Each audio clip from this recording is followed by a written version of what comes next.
असाच तडफडत राहशील, पण सुखासुखी मरण पण नशीब नाही होणार तुला. मरशील, तूही मरशील असाच तडफडून तडफडून. आज माझ्या घराची अब्रू तो तार तार करून टाकली आहेस. उद्या तुझ्या घराची अब्रू पण अशीच तार तार करून रस्त्यावर सरेआम मांडली जाईल. तेव्हा मी हसेल, ही सुनीता जोशी हसेल तुझ्या घराच्या बर्बादीवर, तुझ्या खानदानाच्या अब्रूच्या लक्तरांवर. हा एक आईचा श्राप आहे तुला, तुझ्या घराला, तुझ्या पुऱ्या खानदानाला. तुझ्या सुखाचे दिवस संपले ठाकूर, तुझ्या बर्बादीचे दिवस सुरू झालेत. जर तो वाचू शकत असेल तर वाचव स्वतःला एका आईच्या श्रापापासून. सुनीताबाई छाती पिटून पिटून देवायला नुसत्या शिव्यांच्या लाखोली वाहत होत्या. श्रापावर श्राप देत होत्या.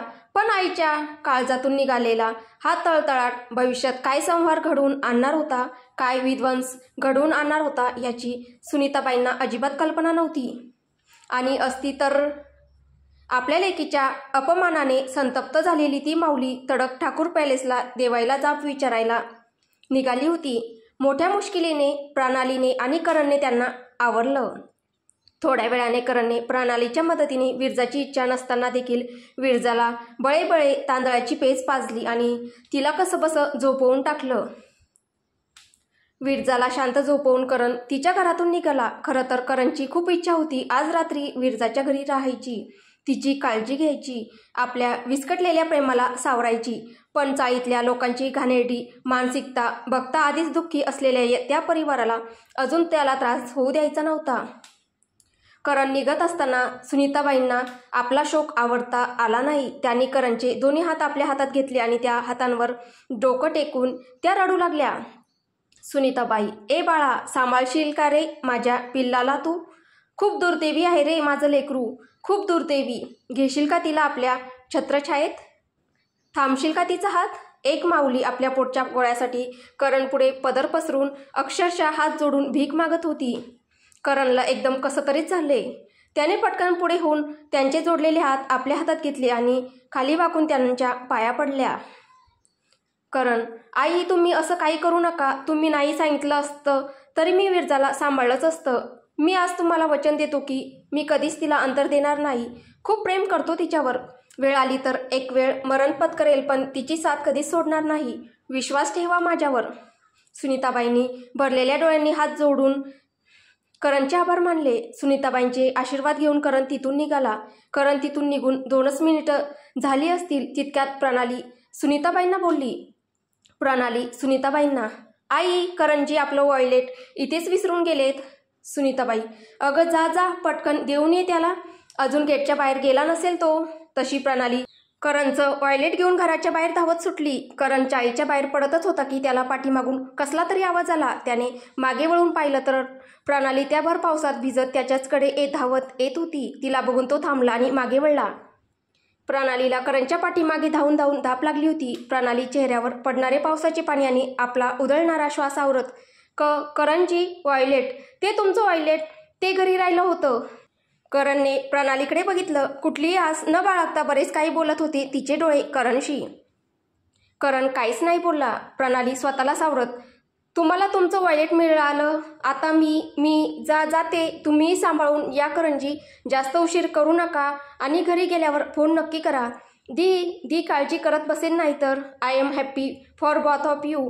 कॉंग्रॅट्स करणजी. मनापासून खूप खूप धन्यवाद. दीला तुमच्या एवढं प्रेम करणारा कधीच कुठे भेटला नसता. हार्टीस कॉंग्रॅच्युलेशन्स करणजी. तुम्हा दोघांची सगळी स्वप्न पूर्ण हो. एवढं बोलून प्रणाली आपल्या डोळ्यातून कोणत्याही क्षणी बाहेर पडणारे ते अश्रू आवरायला झटकन मागे वळली. ती अजून पुढे पाऊल टाकणार होतीच की करणने तिला हाक मारली. प्रणव. त्याच्या आवाजाने तिची पावलं जागीच थांबली. भर पावसात तिचे अश्रू अगदी बेमालूमपणे त्या पावसाच्या पाण्यात विरघळून जात होते. हळूहळू मान वळवून तिने एकदम हसून करणकडे बघितले. करण मात्र भरल्या डोळ्यांनी तिच्याचकडे बघत होता. शब्द सुचत नव्हते त्याला. स्वतःला कसंबसं सावरत चेहऱ्यावर खोटं हसू आणत करण बोलला, प्रणव डार्लिंग, ये प्यार बिना बहुत अजीब चीज होती है. आंखों के सामने होता है पर नसीब में ही नहीं होता. असंच जगावं लागतं, अर्धवट, अधुरं. प्रणाली आणि करण एकमेकांच्या डोळ्यात बघत असतात. शब्दांपेक्षा अश्रूच जास्त बोलत होते आज. करण हळू आवाजात, सॉरी पिल्लू. प्रणाली भरलेल्या डोळ्यांनी तशीच मागे सरकली आणि धावत निघून गेली. करण मात्र तिथेच उभा होता, अजून एक तुटलेल्या प्रेम कहाणीची चिता बघत. करण, का हे प्रेम एवढं अवघड आहे? खूप काही मिळालं होतं त्याला आज, खूप काही, पण हातात काहीच नव्हतं. आणि जे आभासी मृगजळ डोळ्यांच्या समोर होतं ते पण खरंच त्याच्याकडे टिकणार होतं का? एखाद्याला जीव घ्यायला बंदुकीच्या गोळीची खरंच काय गरज आहे? त्यासाठी प्रेमच पुरेसं ठरतं. बंदूक तर फक्त शरीर मारते, प्रेम तर माणसाला आयुष्यातून उठून टाकतं. स्थळ करणचा फ्लॅट. वेळ 1 तासानंतरची. नियतीच्या ह्या खेळखंडोबात मनाने फार उद्ध्वस्त झालेला करण आपल्या फ्लॅटवर कधी अन कसा पोहोचला त्यालाच कळलं नाही. पॅन्टचे खिसे चाचपत त्याने किल्ली काढली आणि दरवाजाला लावली. फ्लॅटचा दरवाजा उघडून जसं त्याने आत पाऊल टाकलं तसा धडामकम एका भिंतीवर आदळला गेला.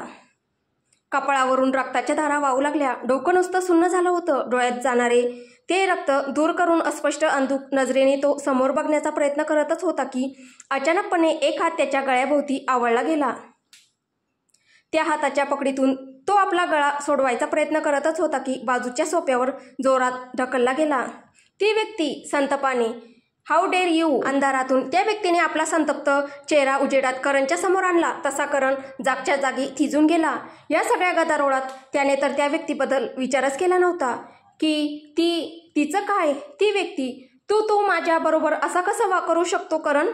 करण कसाबसा अडखळत स्वतःला सावरतो. कपाळावरचं वाहणारं रक्त एका हाताने थांबवत त्या व्यक्तीला बोलतो, हे बघ, तू जसं समजते तसं काही नाही आहे. मी समजावतो तुला. ती व्यक्ती संतापाने करणवर नुसती फुटत होती. ती व्यक्ती संतापाने, काय समजत नाही आहे मला? हां, काय कळत नाही आहे मला? मूर्ख समजतोयस का मला तू? बावळट वाटली का तुला मी? आज मी स्वतःच्या डोळ्यांनी तुम्हा दोघांना पूर्ण दुनियेच्या समोर किस करताना चक्क एकमेकांच्या गच्च मिठीत बघितलं आहे. तरी पण तू म्हणतोयस की काही नाही तुमच्या दोघांच्या मध्ये? किती दिवस, अजून किती वर्ष फसवणार आहेस तू मला करण जाधव? याच्या अगोदर पण मी तुम्हा दोघांना अनेक वेळा एकत्र बघितलं होतं. कधी बाईकवर एकमेकांना चिपकून, हातात हात काय, कमरेत हात काय, कॉलेज कॅम्पसमध्ये एकमेकांना मस्त मिठ्या काय, सगळं सहन केलं मी. दरवेळी काही ना काही कारण सांगून तू मला गप्प केलंस. तुला वाटले मी काय मूर्ख आहे? हिला काहीही सांगितलं तर मानून घेईल. पण मला सगळी कळत होती तुझी नाटकं.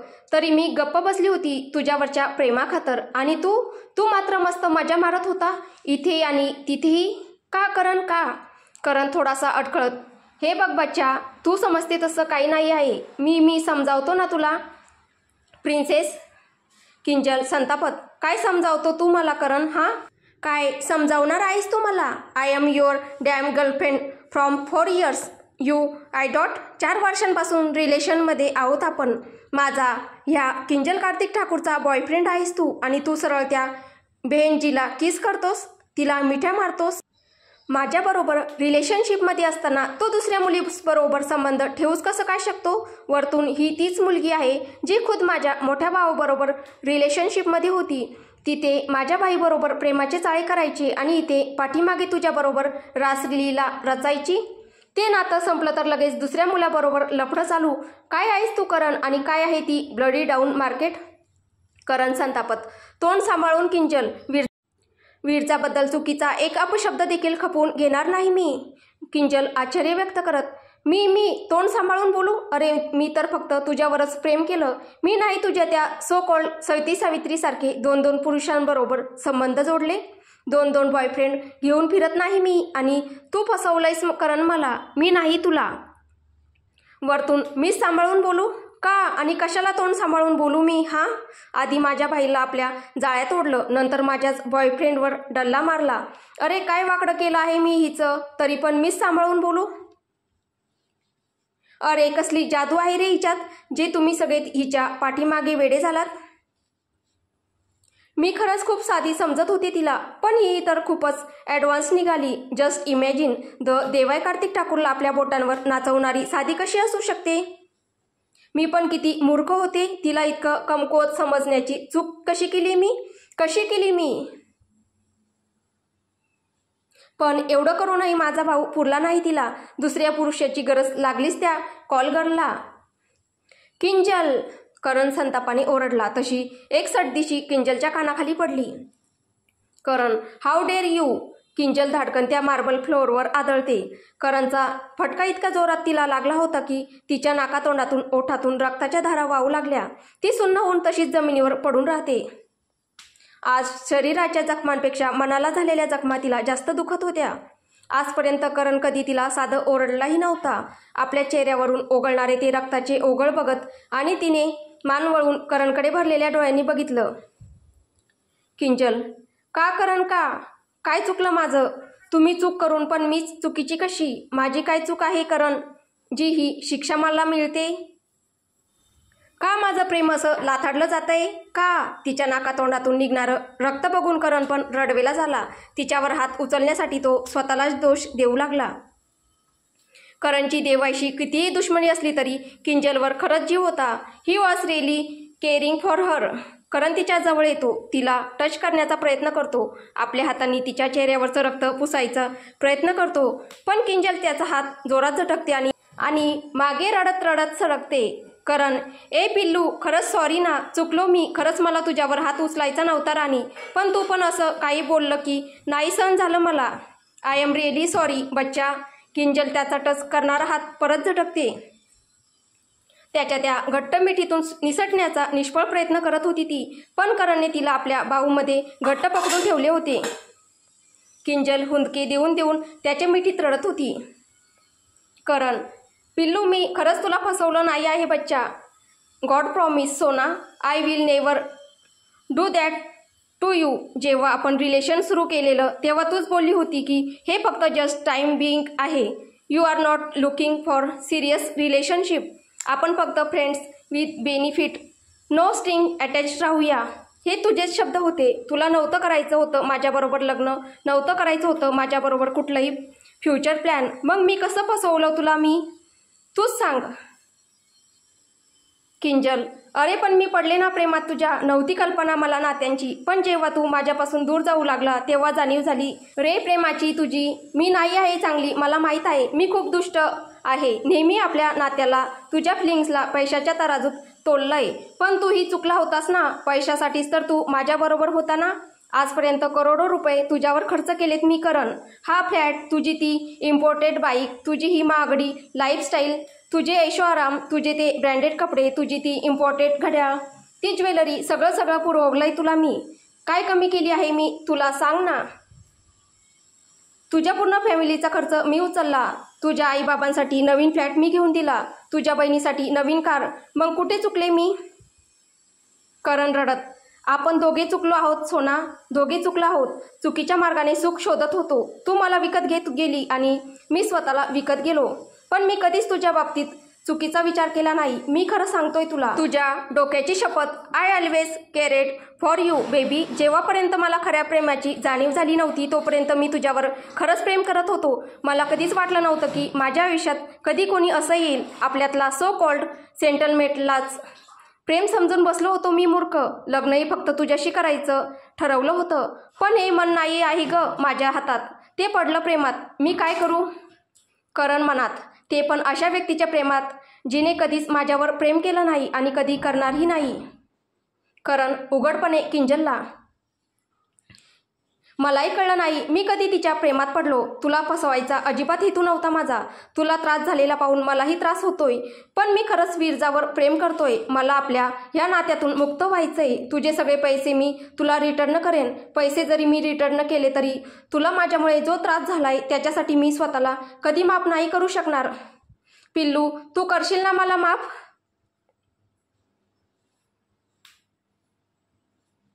किंजल, करण प्लीज, करण असं बोलू नको ना. करण प्लीज ऐक ना माझं. करण प्लीज ऐक ना माझं. मला माहीत आहे मी चांगली नाही आहे. मी खूप खूप वाईट आहे. I am so bad person. पण मी खरंच एवढी वाईट नाही आहे रे की मी तुझं प्रेम डिझर्व करत नाही. मी बदलेल ना तुझ्यासाठी. तुला आवडेल तशीच बनेन मी. किंजल करणकडे प्रेमाची अक्षरशः भीक मागत होती. करणने तिला आपल्या हृदयाजवळ कवटाळलं. दोघे अक्षरशः हुंदके देऊन देऊन रडत होते. किंजल मान वर करून भरलेल्या डोळ्यांनी करणला बघते. किंजल, तू असं समज ना करण की मीच वीरचा आहे. मी तिच्यासारखं बनायचा प्रयत्न करेन. तुझी शपथ करण, मी तिच्यासारखं बनेन. तुला तिची कमी कधीच जाणवू देणार नाही मी. तू बोल ना मला आय लव्ह यू. प्लीज बोल ना करण, बोल ना प्लीज, एकदाच बोल ना.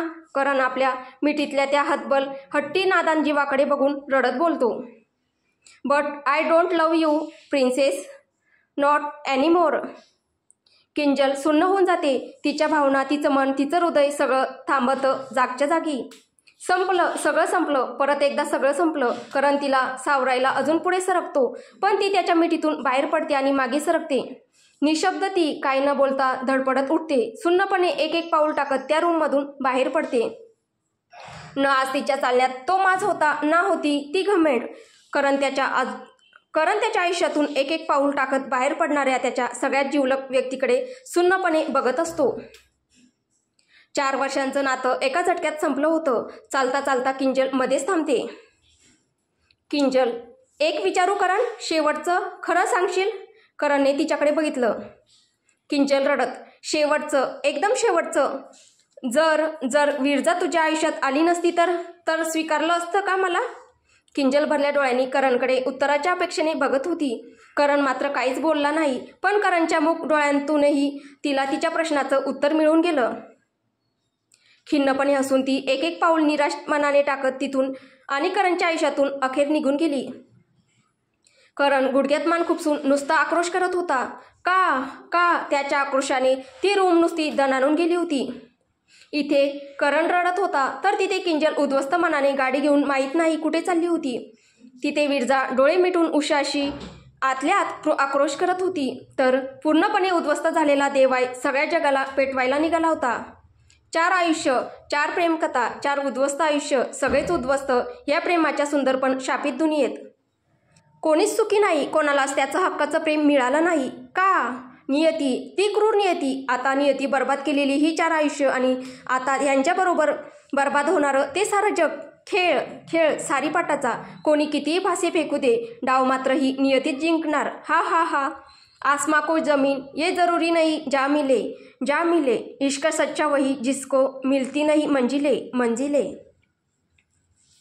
देवाच्या दृष्टिकोनातून भर पावसात तो आपल्या प्रेमाचं युद्ध हरला. जिंकलीच शेवटी करणने विरजा आणि निघाला आपल्या प्रतिस्पर्धाचं काळीच मुठीत घेऊन आपल्या विजयाचा शंखनाद करीत. आणि इथे देवाय तो मात्र पिसाटला होता. प्रतिशोधाने निघाला तो पॅलेसच्या दिशेने. आज त्याच्या क्रोधाचा कहर त्याच्याच घरावर, त्याच्याच माणसांवर पडणार होता. ज्वालामुखी होऊन नुसता कोसळणार होता. वाचेल का आनंदी देवाच्या क्रोधापासून? स्थळ ठाकूर पॅलेस, वेळ त्याच सुमारास. राजीव ठाकूर रागात, आनंदी तुला अक्कल आहे का? काय केलंयस तू हे? आनंदी चिडत, राजीव मी जे काही केलं आहे ते बरोबरच केलंय. आबासाहेब संतापत, ठाकूर खानदानाच्या होणाऱ्या कुलवधूला असं तुम्ही बाजारात उभं केलं आणि वरतून तोंड वर करून बोलत आहात तुम्ही? आनंदी, आबा ती मुलगी कधी ठाकूर खानदानाची कुलवधू होण्याच्या लायकीची नव्हतीच. एका वेश्येला मी आपल्या घराचा उंबरठा कुलवधू म्हणून कधीच चढू देणार नाही. तुम्हाला नसली तरी ह्या खानदानाची सून म्हणून या घराण्याच्या इज्जतीची जबाबदारी माझ्यावर आहे.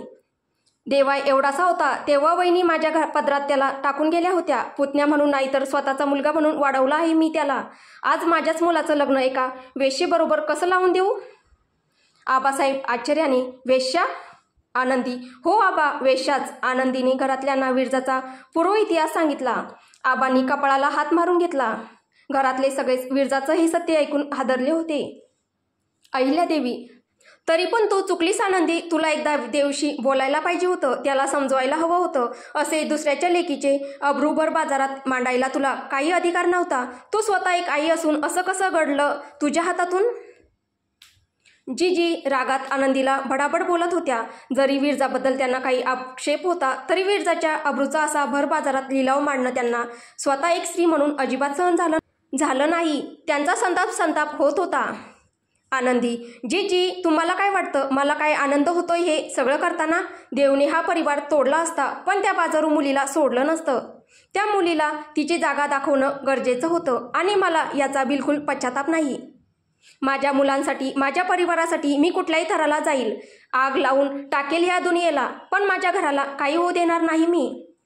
मग तो कोणीही असो. घरात नेहमी प्रेमळ काळजी करणाऱ्या आनंदीचा हा रौद्रावतार बघून सगळे दंग झाले. त्यातून आता देवाय काय कहर घेऊन येणार आहे पॅलेसवर याचा विचार करून प्रत्येकाचा जीव खालीवर होऊ लागला होता. सगळे त्या विचारातच होते की तेवढ्यात देवाच्या गाडीचा हॉर्नचा आवाज साऱ्या ठाकूर पॅलेसमध्ये गुंजला. उपस्थित असलेला प्रत्येकजण शहारला. भीतीने त्यांचे हातपाय थरथर कापू लागले. काळीज मुठीत येतंय की काय असं वाटू लागलं. या सगळ्यांची पर्वा न करता तो मात्र वाऱ्याच्या वेगाने पॅलेसचे गेट उघडण्याची वाटही न बघता गेट तोडून धाडकन पॅलेसमध्ये शिरला. त्याचं पॅलेसच्या दिशेने पुढं पडणारं प्रत्येक पाऊल जीवाचा थरकाप उडवत होतं. पुढे होणाऱ्या विनाशाच्या कल्पनेने तिथे उभा असलेला प्रत्येकजण हादरून गेला. कियरा घाबरत आई, दादा, दादा, भाई आला. आनंदी, येऊ दे त्याला, मी पण बघते. तो आज आपला परिवार निवडतो की ती बाजारू लखतर. देवाच्या गाडीच्या हॉर्नचा आवाज साऱ्या ठाकूर पॅलेसमध्ये दुमदुमला. हॉर्न नव्हता तो तर होता मृत्यूचा जिवंत शंखनाद. उघडला होता त्रिनेत्र, त्याने मांडला होता तांडव. डोळ्यात अंगार आणि हृदयात प्रतिशोध घेऊन आज तो चालून आला होता. आपल्याच घरावर, आपल्याच माणसांवर, सृष्टीचे रक्ताचे सगळे नियम मोडून स्वतःच्याच माणसांचेच रक्ताचे पाठ वाहण्यासाठी परत एकदा सज्ज झाला तो. रागात वेडा झालेला देवाय गेट उघडण्याची वाट न बघता एवढं भलं मोठं ते गेट तोडून वादळ वेगाने धाडकन पॅलेसमध्ये घुसला. आपले परके सगळेच घाबरले. गेटवर असणारे सिक्युरिटी गार्ड्स आपला जीव वाचवण्यासाठी सैरावेरा पळू लागले. दणदण करीत त्याचं पॅलेसच्या दिशेने पुढं पडणारं प्रत्येक पाऊल काळजाचा थरकाप उडवीत होतं. कधी नव्हे ते गर्ल्स पण आमंत्रणाविना त्या झाडीतून डोकावत होत्या. कोणाला न घाबरणाऱ्या त्या मृत्यूच्या देवतासुद्धा आज थरथर कापत होत्या आपल्या मालकाच्या रौद्रावतारापुढे. अचानक त्या मुसळधार पावसात आकाशातील ती दामिनी कडाडून कोसळली आणि लखलखलं ते लांबलचक समशेरीचं धारदार पातं त्याच्या हातातलं. क्षणभर ती दामिनी आकाशात आहे की त्या प्रत्यक्ष मृत्यूच्या हातात काहीच कळेना. आकाशात ती दामिनी कोसळत होती तर पृथ्वीवर तो देवाय कार्तिक ठाकूर. कापला प्रत्येकजण, थरथरला प्रत्येकजण. गोठून गेली आत्मा प्रत्येकाची. नावच कापी होतं जीवाचा थरकाप उडवण्यासाठी. तिथे तर तो प्रत्यक्ष हजर होता, ती समशेर हातात घेऊन. त्या कोसळणाऱ्या पावसात कोणाचीच हिंमत होईना त्याला सामोरे जाण्याची.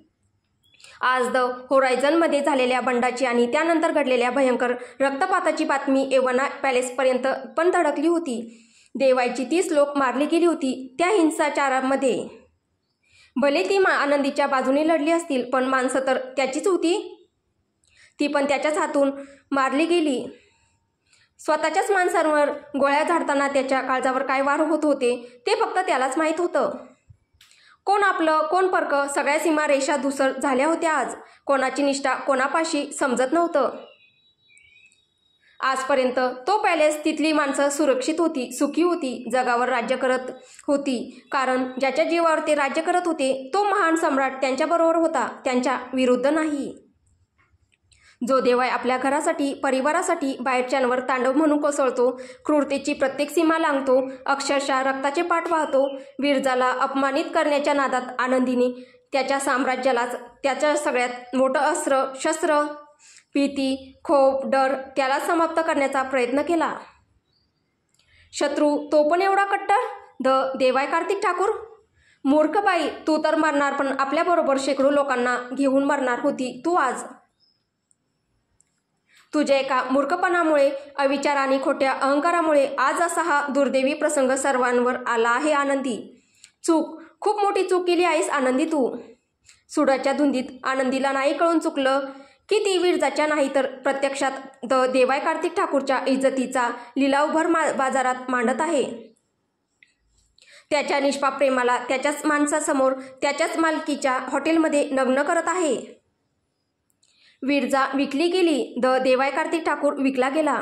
विरजा गप्प राहिली, पण देवाय तो कसा गप्प राहणार? पॅलेसमधला स्टाफ, सगळे बॉडीगार्ड, सगळे सुरक्षा रक्षक कोर्टयार्डमध्ये जमा झाले होते. पुढे होणाऱ्या विनाशाच्या कल्पनेने तिथे उभा असलेला प्रत्येकजण घाबरून गेला. काय परिणाम भोगावे लागणार होते ठाकूर पॅलेसला आज? कारण आता त्यांच्यासमोर उभा होता तो स्वतः देवाय. तुम्हाला माझी भीती वाटायची बंद झाली आहे, हा तुमचा नाही तर माझा दोष आहे. तुम्ही माझ्या विरुद्ध बंड केले, हा तुमचा नाही तर माझा अपराध आहे. स्वतःच्या याच अपराधाची शिक्षा घ्यायला आलो आहे मी. माझी भीती तुमच्या मनात इतकी रुजवेल की स्वतःचा जीव वाचवण्यासाठी श्वास घेतानाही 100 वेळा विचार कराल तुम्ही. How dare you to revolve against me? चुकीला माफी नाही, तो गरजला आणि ती धरती परत एकदा कापली. गरजला तो. तुम्ही माझ्याबरोबर आहात की माझ्या विरुद्ध? उचललं त्याने ती शमशेर वर आसमानी आणि त्याचवेळी आकाशात ती बिजली कडाडली आणि तिचं प्रतिबिंब त्या पात्यात पडून ते पातं लखाकलं. जणू काय ती दामिनी सुद्धा सज्ज झाली मृत्यूचं तांडव खेळण्यासाठी. बघू आज कोण टिकतो आमच्यासमोर.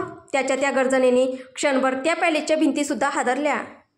पॅलेसच्या सुरक्षा रक्षकांना कळतच नव्हतं की नक्की काय करावं. आजपर्यंत ठाकूर विरुद्ध ठाकूर कधीच उभे राहिले नव्हते. प्रत्यक्ष सम्राटाच्या विरुद्ध उभं राहून त्याचं प्रेम असणाऱ्या परिवाराची त्याच्यापासूनच रक्षा करावी की त्याला शरण जाऊन त्याच्याच लाडक्या परिवाराला त्याच्या स्वाधीन करावं. घोर संभ्रमात असलेले ते तसेच थरथर कापत त्या क्रूर सम्राटापुढे आपल्या जीवाची भीक मागत उभे राहिले. काय होणार आता? काय होणार आहे आता? विचार करून करून काळीज मुठीत येतंय की काय असं वाटू लागलं होतं त्यांना. सुन्न झाले होते सगळेजण. परत तो गरजला, तुम्ही माझ्याबरोबर आहेत की माझ्या विरुद्ध? धडाधड ते सगळेजण गुडघ्यावर वाकले. मान खाली घालून डोकं पार जमिनीला टेकून त्याला शरण आले. देवाईने एक नजर फिरविली. सुरक्षा रक्षक झुकले, बॉडीगार्ड झुकले, पॅलेसमधला सगळा स्टाफ झुकला. राणा, जॉन, जोसेफ, सितारा सिंग, सगळी सिक्युरिटी टीम. एवढंच काय तर गर्ल्स पण झाडीतून पुढे आल्या. देवाईच्या पुढे दोन्ही गुडघ्यांवर डोकं जमिनीला टेकून झुकल्या. त्या एवढ्या मोठ्या कोर्टमध्ये त्या हजारो मानातील एकही मान वरती उचलली गेली नव्हती, म्हणून ती सुरक्षित होती. सगळे झुकले पण झुकला नव्हता तर तो त्याचा परिवार. निघाली जमिनीवर खणखण खणानत ती शमशेर. त्या कोसळणाऱ्या पावसात त्या हजारो झुकलेल्या मानांच्या मधून घराच्या मुख्य दरवाजाच्या दिशेने जमिनीवर घणघणानत जाणाऱ्या त्या शमशेरीचा तो आवाज सगळ्यांची काळी चीर करून जात होता. देवायला घराच्या दिशेने जाताना बघून तिथे उपस्थित असलेल्या प्रत्येकाच्या डोळ्यात पाणी तरळलं. आता आतमध्ये काय होणार याचा विचार करून जीव घाबरून गेला. ठाकूर फॅमिली त्याच्यापुढे झुकली तर वाचली आणि नाही झुकली तर पुढे काय होईल हे आपल्याला पुढच्या भागात पाहायला भेटेल. तुम्हाला ही कथा कशी वाटते आहे कमेंटद्वारे नक्की कळवा आणि कथा आवडत असेल तर व्हिडिओला लाईक करा, शेअर करा आणि कथेचे पुढील भाग ऐकण्यासाठी आपल्या चॅनलला सबस्क्राईब करा. धन्यवाद.